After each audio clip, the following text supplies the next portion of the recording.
Okay, to wrap up my look back on the Crash Bandicoot series, I recently replayed Crash Bandicoot 3, or rather, Crash Bandicoot Warped! And as is tradition at this point, it's now time for me to talk about my least favorite boss battles from Crash 3. Hello everyone and welcome back. My name is Argonaut and thanks so much for joining me. Quick note here before we get started. I'm using the Insane Trilogy for this video as I don't have access to the PS1 version right now.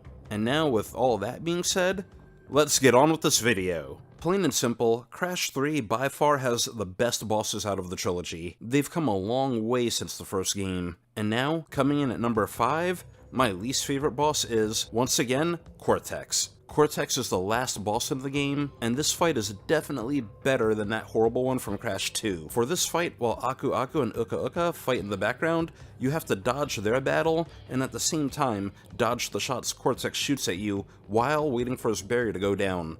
And then, you quickly knock him into this pit, and then rinse and repeat. I don't know why that besides the first game, all the Cortex fights are so easy. I mean, he's the last boss. There should be a bit more of a challenge here, but I will admit, the visuals of seeing the two masks fight in the background is pretty cool though. Moving on, my next least favorite boss fight was Tiny the Tiger. Returning from the previous game, as well as being the first boss you face, Tiny's fight is pretty simple.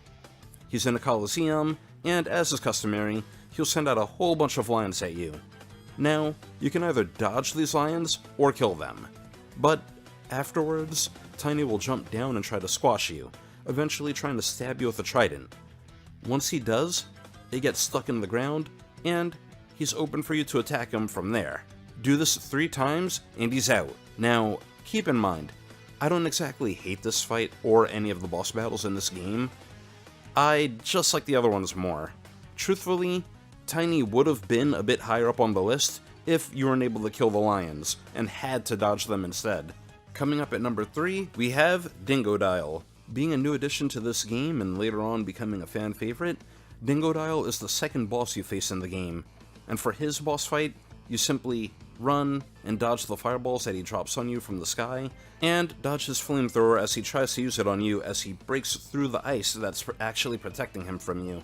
After he creates a big enough opening, you can go in there and attack him, but you have to make sure to clear the area because his backpack will explode. Honestly, this was a pretty solid fight.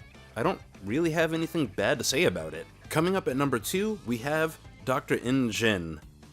Also returning from the previous game, N-Jin is the 4th boss fight you face, and the only time in the trilogy when someone besides Crash actually gets to fight a boss. You play as Coco in a ship, and fight against this mech robot in space. This fight is similar to the fight from the previous game, but on a much bigger scale. You shoot at his robot at its weak points while dodging the incoming shots. But after you beat him, he actually has a second phase, which honestly looks really epic, although it's just more of the same thing that you were doing earlier.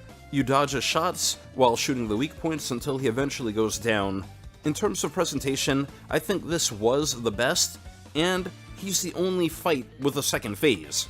But now, coming in at number 1, we have Dr. Entropy. Entropy is the 3rd boss you fight in this game, although, seeing as he's the one responsible for creating the time machine and is somewhat important to the plot, I feel like maybe he should have been boss number 4. But anyway, this boss is pretty simple. He'll throw a couple of bombs at you that you have to dodge, then he launches some beam attacks that you have to jump over. Once you do all that, he'll create a bridge of platforms that you can use to cross the chasm to attack him. Then, rinse and repeat that process, with him creating more difficult platforming sections, and Entropy will eventually go down. I just found him overall to be a fun fight. Fun platforming sections, he didn't overstay his welcome, he wasn't gimmicky, and those are my least favorite fights of Crash 3.